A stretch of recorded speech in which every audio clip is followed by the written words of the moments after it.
Les Voix de l'APP, le podcast de la préfecture de police. Le fantôme du préfet poète. Le 4 octobre 1992, le préfet Louis Amade, par ailleurs parolier de nombreux artistes, meurt à Paris à l'âge de 77 ans. Pendant 4 jours, d'étranges événements vont survenir dans le bureau qu'il occupa pendant 37 ans à la préfecture de police.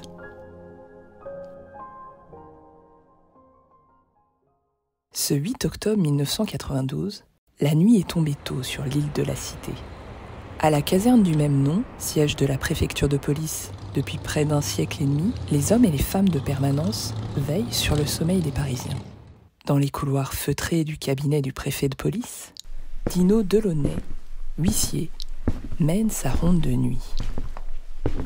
Il vérifie les fermetures des portes et des fenêtres, jette un dernier coup d'œil sur les bureaux désertés.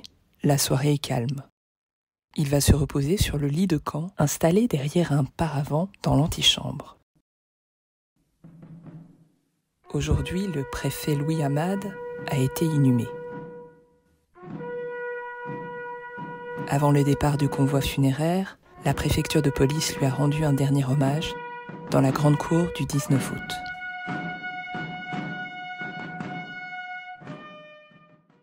Conseiller technique auprès du préfet de police depuis 1958, Louis Amade était aussi un pilier du monde du spectacle parisien.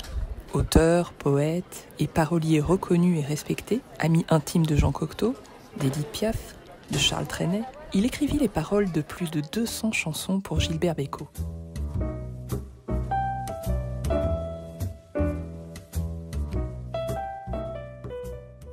La nuit avance, sans bruit. Quand soudain, vers 1h du matin, une porte claque. Réveillé en sursaut, Dino se lève précipitamment.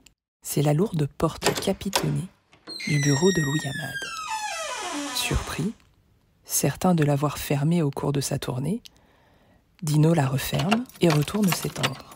La porte claque de nouveau. Peu rassuré, le jeune fonctionnaire pénètre dans le grand bureau vide et sent un froid glacial l'envahir.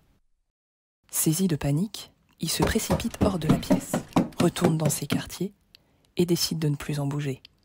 Le téléphone de l'antichambre des huissiers se met alors à sonner.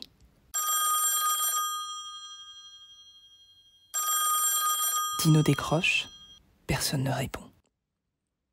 La porte claque de nouveau, le téléphone ressonne.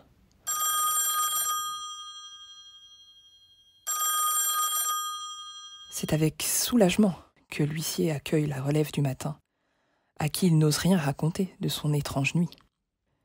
Le même manège se reproduit 4 soirs de suite, et Dino s'habitue à ce rendez-vous bizarre. Je me suis dit que c'était lui, et j'ai fini par être content, avoue Dino. Le récit de Dino n'étonne pas ceux qui ont bien connu Louis Amade. Tous témoignent de ses dons de spirit, qu'il évoque dans nombre de ses livres. Coutumier des rêves prémonitoires, il disait souvent à ses amis « Quand je mourrai, il y aura un accident d'avion ». Le jour de son décès, un Boeing 747 s'écrasa sur un immeuble résidentiel de la banlieue d'Amsterdam.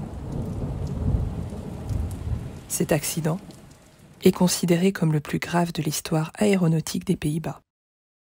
Apparemment, le fantôme ne s'est jamais manifesté de nouveau. Le bureau hanté a été transformé en salle de réunion, baptisée salle Louis Amade, dans laquelle policiers et hauts fonctionnaires de la préfecture de police travaillent de concert pour assurer la sécurité de leurs concitoyens. Aujourd'hui, du haut des 2 photographies qui surplombent la longue table de réunion, le préfet poète les regarde. Les Voix de l'APP, le podcast de la préfecture de police.